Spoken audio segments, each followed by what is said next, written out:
ईश्वर के चरणों में अपने कर्म को समर्पित कर देना, ईश्वर पे अपना अधिकार रखना।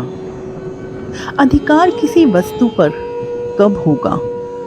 जब आपका पूर्ण समर्पण उस परमपिता परमेश्वर पर, आपके इष्ट पर, या आप जिस भी शक्ति को मानते हैं उस पर होगा, तभी आपका पूर्ण रूप से अधिकार उस शक्ति पर होगा। अपने कर्मों को, अपने अनुभवों को, अपने विचारों को,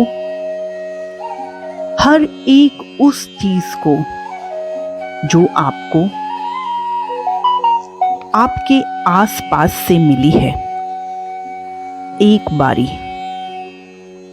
समर्पित कर दीजिए उस परमपिता परमेश्वर के चरणों पर। ईश्वर पे आपका पूर्ण अधिकार है।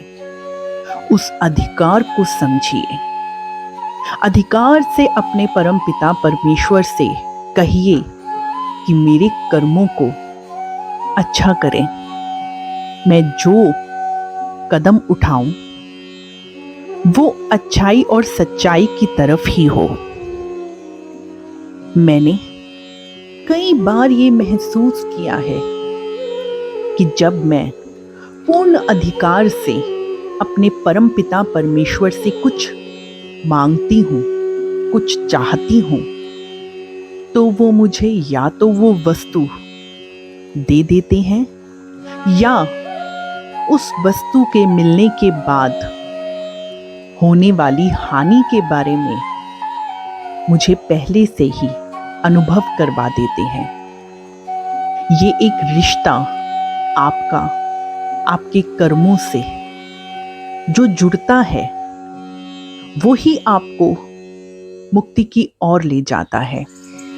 मुक्ति सिर्फ मृत्यु के पश्चात नहीं मिलती है। इस जन्म में जीते हुए भी जब आप संतोष का अनुभव करते हैं तो मुक्ति का अनुभव होता है।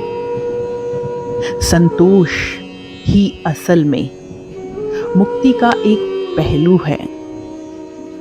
जब आप देखते हैं कि परमपिता परमेश्वर आपकी तरफ एक हाथ बढ़ा रहे हैं, तो आपको पूरे अनुभव से, पूरे अधिकार से, पूरे विचारों के साथ हर एक कदम पर प्रभु का हाथ थाम के चलना है।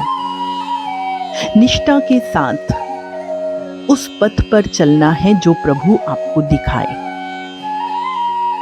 मैं कृष्ण की भक्ति में लीन रहती हूँ।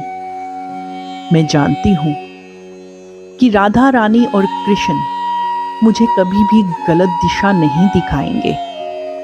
कभी कभी मन विचलित हो जाता है कि संसार में आने वाले जो इतने दुख हैं, ये हमें क्यों मिलते हैं?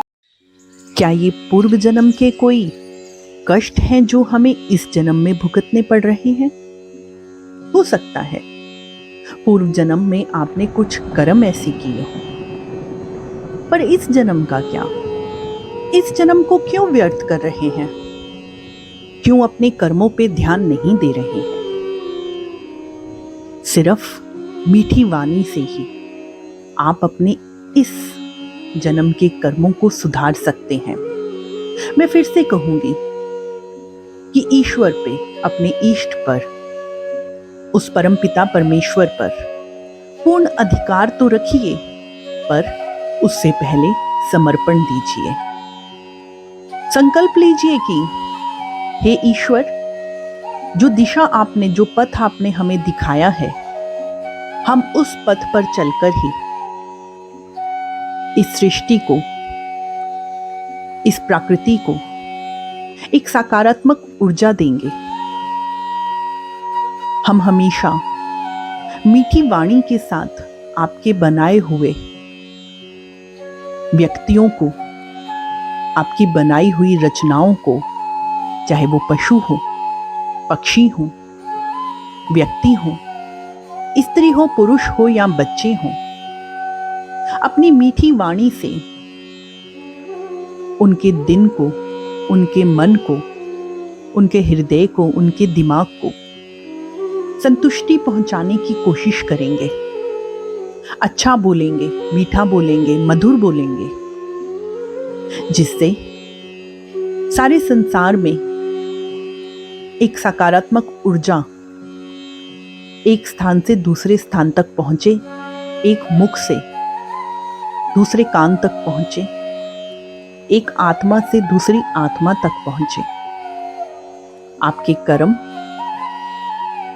आपकी मीठी वाणी से शुरू होंगे। आज के इस अध्याय में हम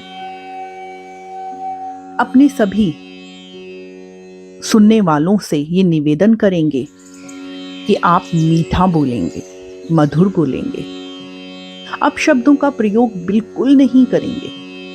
आपके कर्मों की, आपके अच्छे कर्मों की शुरुआत आपकी वाणी से होगी। अगले अध्याय में हम बताएंगे कि हमारे ग्रंथों में और किन किन कर्मों का वर्णन हुआ है। आज के लिए इतना ही।